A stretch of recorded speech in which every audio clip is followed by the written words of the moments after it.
Hello मेरे क्रांतिकारी बच्चों, कैसे हो तुम लोग और कैसी चल रही है कि तुम लोग की पढ़ाई। उम्मीद है कि तुम लोग बहुत अच्छी पढ़ाई कर रहे होगे। आज हम लोग फिर आए हैं टॉप 10 क्वेश्चंस लेकर सॉलिड स्टेट चैप्टर के। हम लोग जानते हैं सॉलिड स्टेट चैप्टर बहुत आसान चैप्टर है, लेकिन जब क्वेश्चन आता है तो हम लोग से अगर मिस हो जाएगा तो वो बहुत परेशान की बात है। तो आज हम लोग क्वेश्चंस लेकर आए हैं। इन क्वेश्चंस को हम लोग ट्रिक से भी करेंगे और हम लोग कोशिश करेंगे कि कॉन्सेप्ट भी इसी वीडियो में हम देख लें। तो कोशिश करिएगा कि पूरी वीडियो को आप लोग देखें और पेन और कॉपी लेकर देखें। अगर आप लोग पेन और कॉपी नहीं लेंगे तो आप लोगों को याद नहीं रहेंगी चीजें। सबसे पहला सवाल आता है कि ये जो हमारे पास कंडीशन गिवन है, ये हमारी जो कंडीशन गिवन है कि A is not equal to B is not equal to C।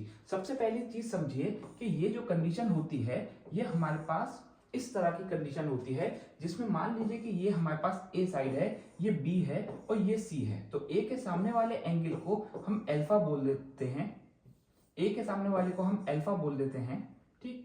B के सामने वाले को हम बीटा बोल देंगे और C के सामने वाले को हम गामा बोल देंगे। अब पहली कंडीशन ये होती है कि A B C सब सेम होंगे। तो अब हमें यहां याद करने के लिए क्या करते हैं, हम इस टेबल का इस्तेमाल करते हैं और इस टेबल में हम देखते हैं सबसे पहले ये, ठीक। तो अब हम लोग इसको याद करने के लिए कैसे करते हैं जरा देखते हैं, ठीक। तो अब हम लोग यहां याद करने के लिए, इसको याद करने के लिए क्या करते हैं, पहले इसको डिवाइड कर देते हैं कुछ पार्ट में,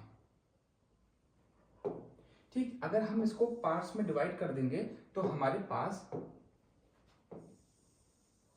इसको हमने पार्ट्स में डिवाइड कर दिया, ठीक है। अब इसको याद करने की ट्रिक होती है कैट, ठीक। इसको हम कैसे कर लेते हैं, कैट CT, कैट और हॉर्स।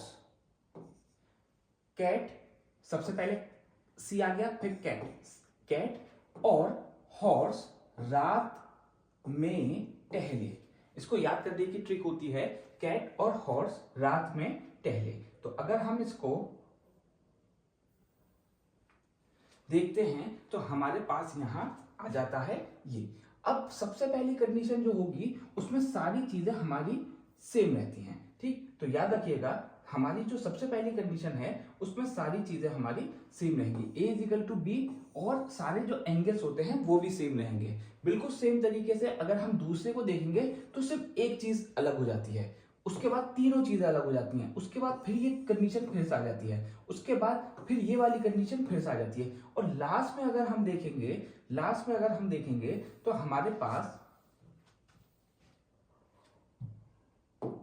लास्ट में अगर हम देखेंगे तो हमारे पास ये जो हमारा पोर्शन है इसमें तीनों चीजें अलग हो जाती हैं। तो अगर हम यहां देखेंगे कि हमारे पास ये जो साइड्स हैं और ये जो एंगल हैं ये सब अलग अलग हो जाते हैं। तो सबसे पहले सारी चीजें इक्वल होती हैं, फिर एक चीज अनइक्वल होती है, फिर दोनों चीजें अनइक्वल हो जाती हैं, फिर ये वाली कंडीशन फिर से आती है। तो हम लोग इसको याद कर सकते हैं इस तरह से। इसको याद करने की तरकीब क्या होती है, कैट और हॉर्स रात में टहले, ठीक। अच्छा याद रखिएगा यहां इसको रोम्बोहेड्रल को हम ट्राइगोनल भी बोल सकते हैं। यहां इसके एग्जांपल्स हैं, ये आप लोग याद रखिएगा।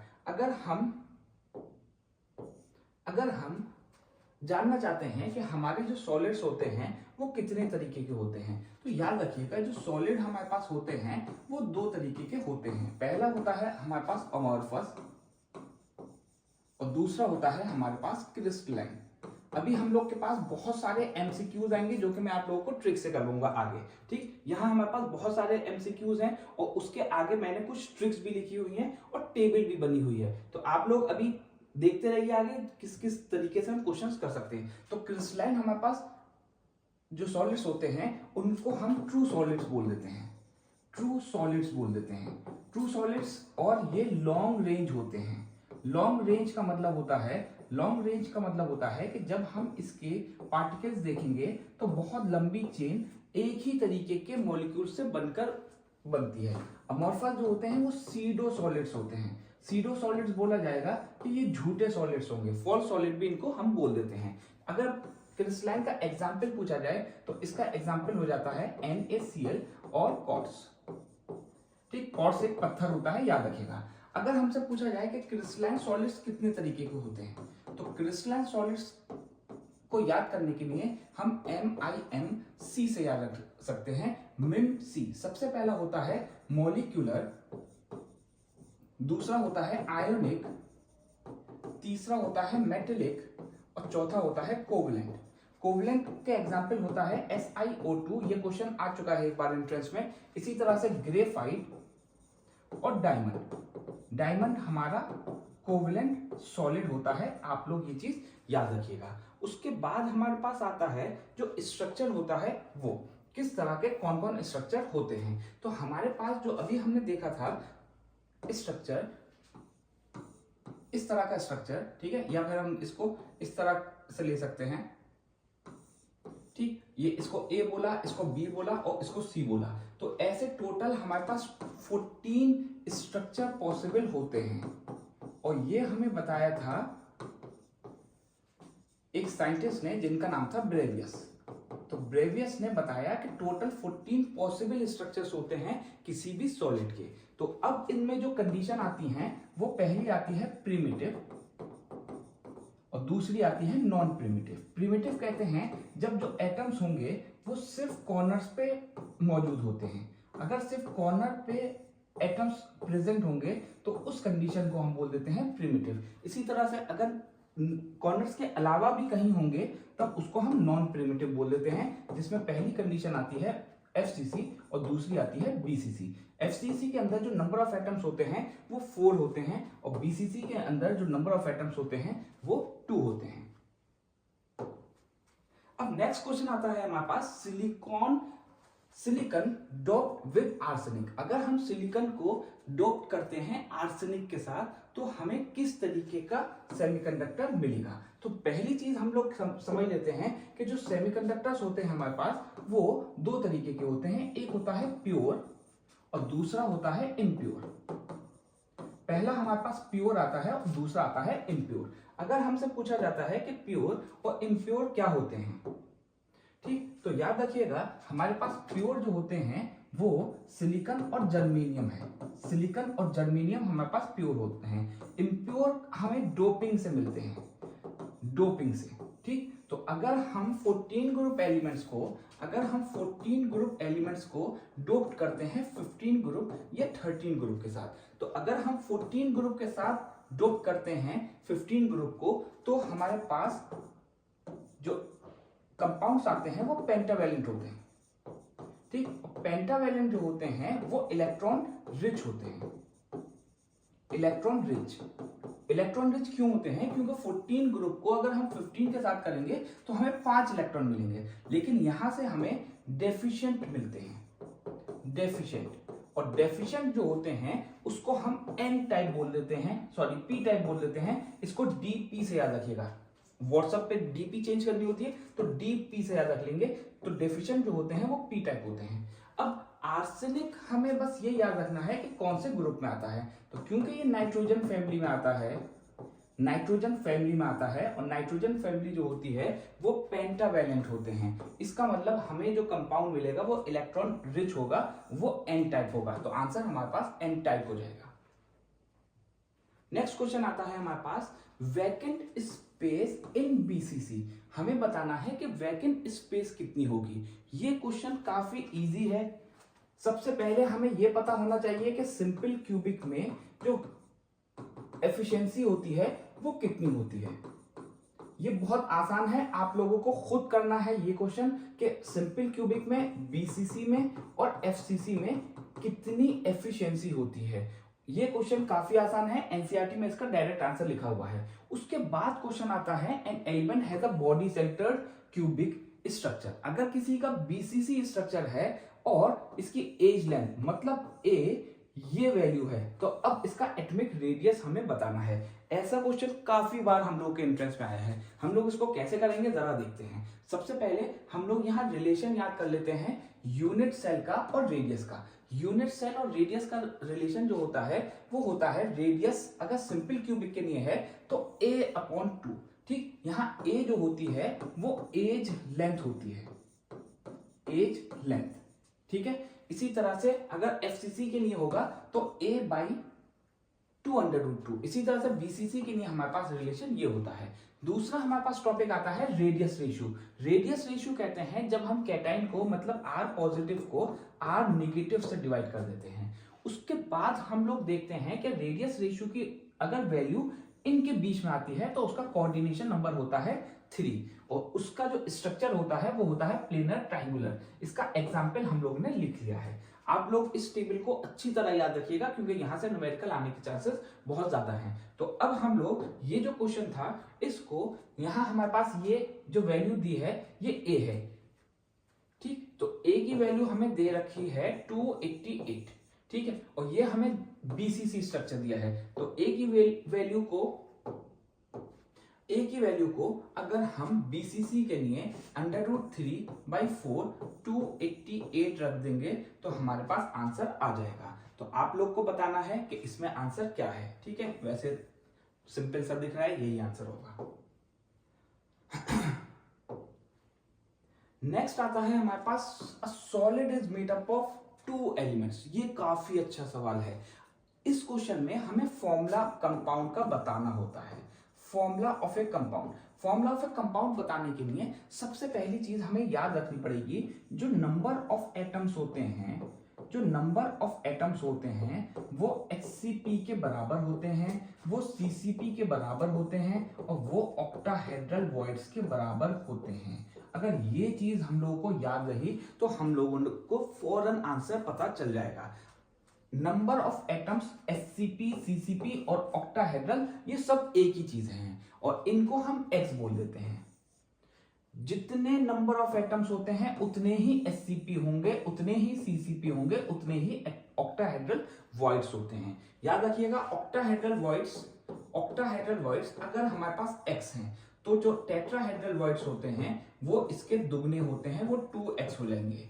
ये चीज आप लोगों को याद रखना पड़ेगा कि टेट्राहेड्रल वॉइड्स दुगने होते हैं हमेशा ऑक्टाहेड्रल वॉइड्स के, ठीक। तो अब हमारे पास यहाँ क्वेश्चन है, वो कहते हैं कि Z जो है वो CCP पे है। तो अगर Z CCP पे है तो उसको हम X मान लेते हैं। उसके बाद कह रहे हैं कि X occupy tetrahedral side. Tetrahedral side का मतलब ये हुआ कि जो X है वो इसका दुगना है। तो जब रेशियो ली जाएगी तो हमारे पास 1:2 हो जाएगी। तो इसका मतलब Z हमारे पास 1 है लेकिन X है हमारे पास 2।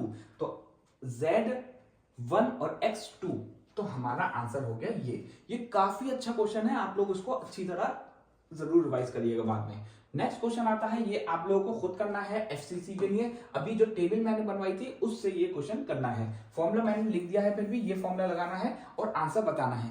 कमेंट में आप लोग को जरूर बताना है कि इसका आंसर क्या आया है। नेक्स्ट क्वेश्चन आता है, which of the compound has both types of defect. अब सॉलिड में आते हैं डिफेक्ट्स, और ये डिफेक्ट्स होते हैं हमारे पास 2 तरीके के। एक होता है हमारे पास लाइन डिफेक्ट और दूसरा होता है पॉइंट डिफेक्ट। ये हमारे सिलेबस में नहीं है। हमारे सिलेबस में लाइन डिफेक्ट नहीं है। और लाइन डिफेक्ट कहते हैं जो कि पूरी की पूरी वर्टिकल या हॉरिजॉन्टल या डायगोनल लाइन में होता है। तो ऐसे डिफेक्ट जो कि हॉरिजॉन्टल या वर्टिकल या डायगोनल लाइन पे होंगे उनको हम बोल देते हैं लाइन डिफेक्ट। हमारे सिलेबस में है पॉइंट डिफेक्ट। पॉइंट डिफेक्ट को याद करने के लिए हम तरकीब लगाते हैं SIN, मतलब सिन। सबसे पहला जो हमारे पास डिफेक्ट होता है पॉइंट डिफेक्ट, उसको हम बोलते हैं स्टिक्योमेट्रिक। दूसरा होता है इम्प्योरिटी और तीसरा होता है नॉन स्टोशियोमेट्री, ठीक है। अच्छा, अब जो स्टोशियोमेट्री डिफेक्ट होता है वो हमारा सबसे पहला होता है शॉर्ट की डिफेक्ट और दूसरा होता है फ्रैंकिल डिफेक्ट। याद रखिएगा, इसी को हम लोग वैकेंसी डिफेक्ट बोल सकते हैं। ये इसका स्पेशल केस होता है, वैकेंसी डिफेक्ट का ही स्पेशल केस होता है शॉर्ट की डिफेक्ट। और फ्रैंकिल डिफेक्ट को हम इंटरस्टिशियल डिफेक्ट बोल सकते हैं। इंटरस्टिशियल डिफेक्ट ये क्या होते हैं इसको अभी हम लोग देखते हैं।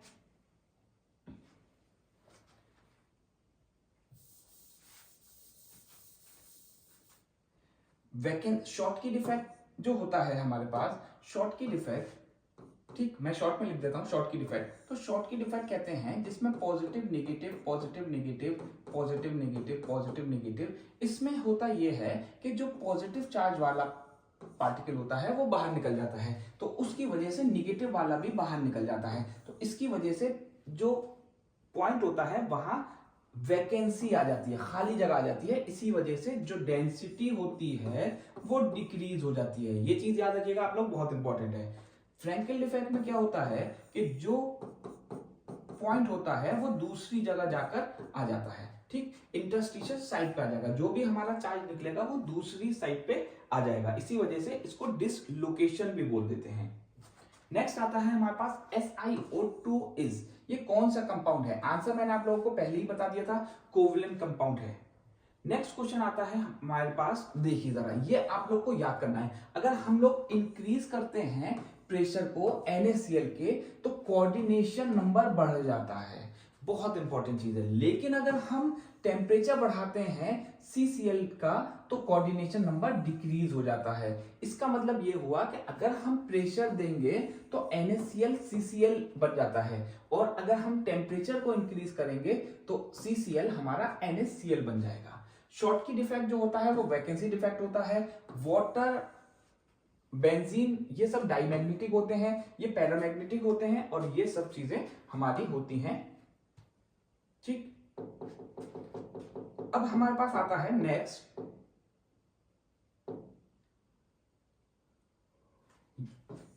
एंटीफेरो। एंटीफेरो में जो डोमेन होता है वो जीरो मैग्नेटिक मोमेंट देता है, क्योंकि उसके पास पॉजिटिव जो अपोजिट स्पिन्स होते हैं, ठीक, जो कि मैग्नेटिक मोमेंट को कैंसिल कर देते हैं। लेकिन फेरोमैग्नेटिक के पास जो डोमेन्स होते हैं वो सब एक ही डायरेक्शन में होते हैं। नेक्स्ट आता है हमारे पास number of body centred unit cell in all 14 types. मैंने अभी आपको बताया कि ब्रेवियस लेटिस ने 14 तरीके के स्ट्रक्चर बताए थे, जिसमें से 3 बॉडी सेंटर थे। याद रखिएगा, 3 बॉडी सेंटर थे। ये नंबर ऑफ एटम्स नहीं पूछा है, नंबर ऑफ एटम्स नहीं पूछा है। अगर नंबर ऑफ एटम्स पूछा जाता तो सिंपल क्यूबिक के लिए होता 1, FCC के लिए होता 4 और BCC के लिए होता 2। लेकिन यहां ये पूछा है कि जो टोटल 14 पॉसिबल स्ट्रक्चर थे लेवियस के, उसमें से बॉडी सेंटर्ड कितने थे? तो आंसर हो जाएगा हमारा 3। नेक्स्ट क्वेश्चन आता है, और जो लास्ट क्वेश्चन भी है हमारा, कि नंबर ऑफ टेट्राहेड्रल वॉइड्स और octahedral voids in hexagonal primitive unit cell. तो याद रखिएगा, अगर हम हेक्सागोनल प्रिमिटिव सेल की बात करेंगे तो इसमें जो ऑक्टाहेड्रल वॉइड्स होते हैं वो 6 होते हैं। अगर ये 6 हैं तो टेट्राहेड्रल 12 हो जाएंगे। तो आंसर इसका हो जाएगा ए। ये नीट का क्वेश्चन है, आप लोग इसको प्रैक्टिस जरूर करिएगा। उम्मीद है कि आप लोगों को ये वीडियो अच्छी लगी होगी, और आप लोग अपने क्वेश्चंस को करिए, और अगर कोई भी चैप्टर में आप लोगों को परेशानी हो तो आप लोग मुझसे डिस्कस कर सकते हैं। आप लोग जब तक के लिए पढ़ाई करिए, और जो चैप्टर आप लोगों को थोड़ा कम समझ में आता हो वो मुझसे पूछिए। Thank you.